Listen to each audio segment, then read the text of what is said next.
So I bought a brand new inbox LG V60 ThinQ and I got to unbox it fresh for the first time this year. It was one really interesting experience, and here's my video on perhaps LG's final excellent smartphone before the company's descent into madness. The V60 launched 5 years ago to generally quite favourable reviews from some of the most reputable outlets. It was praised for its great build quality, a headphone port, solid battery life, a funky dual display case accessory, and the software, display refresh rate and camera quality were called into question and found as negatives that took away from the overall experience. The real star of the show, or the missing one in this video, is the dual screen case. This was essentially a case with an additional display, as the name says on the tin. It allowed you to use your phone a bit like what we do now with our foldable devices.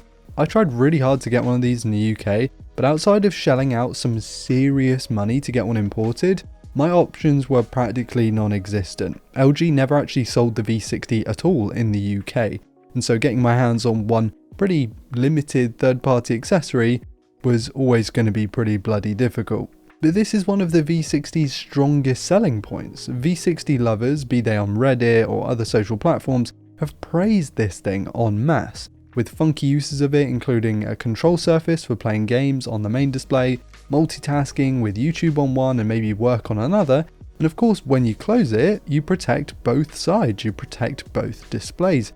It's a really cool piece of kit, but I'm kind of sad I never got to really get my hands on one, as I'm sure it would have added not only another layer to this video, but also just something really fun to try out for myself. By the way, it'd be great if you could like and subscribe. Cheers guys. The V60 is a massive phone, like even by 2025 standards, it's big. This is a large device, so on that front it fits in well with the current crop of smartphones that you'll find day to day, but this is ironically only one small part of the whole story. Because whilst the display is large, it's also a ways behind in many of the other facets that you would find in a smartphone. It's wide Full HD instead of Quad HD Plus that we have today. It's 60Hz, it definitely feels a lot less fluid than the 120Hz panels that you'll find on even mid-range and some higher end entry-level offerings these days. The quality of the POLED panel though is really nice, colours pop, videos look great, and LG has always really known how to make a good display. That's why I have one of their TVs downstairs. It doesn't get as bright as maybe we're used to seeing on smartphones these days either, but honestly, in the pretty dreary weather that we get here in the UK, it's kind of absolutely perfect. I do quite like this phone's design. Sure, it's huge and it makes that a hard sell for me because I don't love huge phones, but I think the frosty white colour and the sort of panda aesthetic with the black camera bar on the back does look really nice. And actually, I'm almost certain that I found a review somewhere where a writer complained about the overly bulky camera setup, which just seems absolutely laughable in hindsight, especially when you compare it to, not only what we're seeing in a lot of traditional Western smartphones, but also those ginormous Chinese cameras. I'm a big fan of horizontally opposed camera visor looking things actually. I loved the S10 series, the Pixel series, especially the Pixel 9 series just looked really great. So yeah, that gets a thumbs up from me. One of the main reasons people have actually been holding on to their V60 models, similarly to other V models in LG's forgotten lineup really, is to be used as a DAP or a digital audio player. The quad DAC equipped 3.5mm headphone port on this phone offers what some online have called close to flagship level DAP quality, as long as you're not driving anything heavy duty. The V60 is easily able to handle all of my IEM collections and low resistance headphones as well. I spent a bit of time rifling through my collection with the V60. I very much enjoyed what I got to experience. The sound quality is top notch and probably one of the better ways to experience sound. Why can't my normal smartphone have one of these? I mean, it really is that good. That's helped by the microSD card slot, which is still present and correct, so you can still load up your library all the way up to a theoretical 2TB limit, which is crazy when you think about it, and those cards are still really hard to find if not impossible, so you're more likely going to be using a card up to 1TB, but even so that's a massive music library even if they're all FLACs.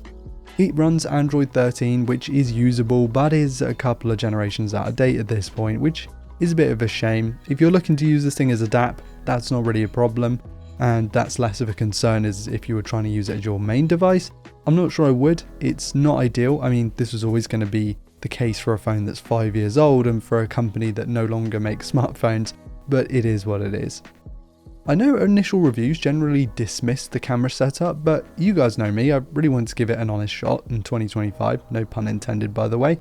It only has 2 main cameras on the back, even though it has quite a wide camera bar, so it's a 64 megapixel 1/1.72 inch sensor, which is pretty big, but not as big as what we have now, and a 13 megapixel 1/3.4 inch ultra wide, which is considerably smaller than what you might find in say a OnePlus 12, and then a 10 megapixel selfie camera up front. I'm not gonna lie, I was actually pleasantly surprised with the V60's capabilities. Look, I can already see that this is far from the pinnacle of smartphone photography, even back in the day, but it was never best in class, and so you gotta lower those expectations. And I think that as long as you're using the main camera in half decent light, there is quite a lot to like here. There's some half decent, nice natural bokeh with a decent sized sensor allowing for that, nice rich colours with decent level of detail and dynamic range.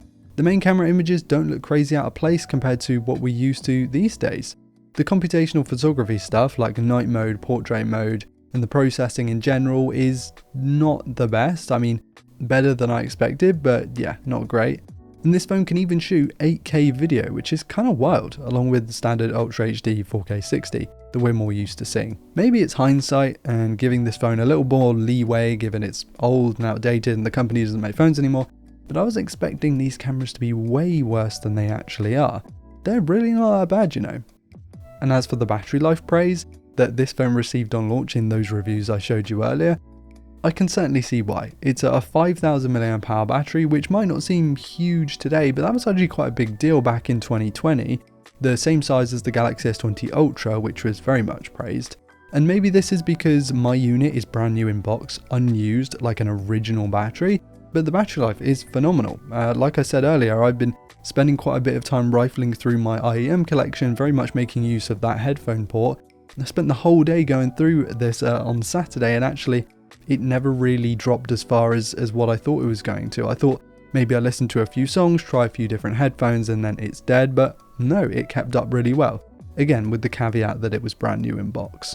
So after stewing on this phone for the past couple of weeks actually, as heaps of other review items have come in and gone from Android police, so I've been covering other stuff in the background, I've had a bit of time to sort of build up a frame for my conclusion for the V60. And this is LG Mobile's last hurrah.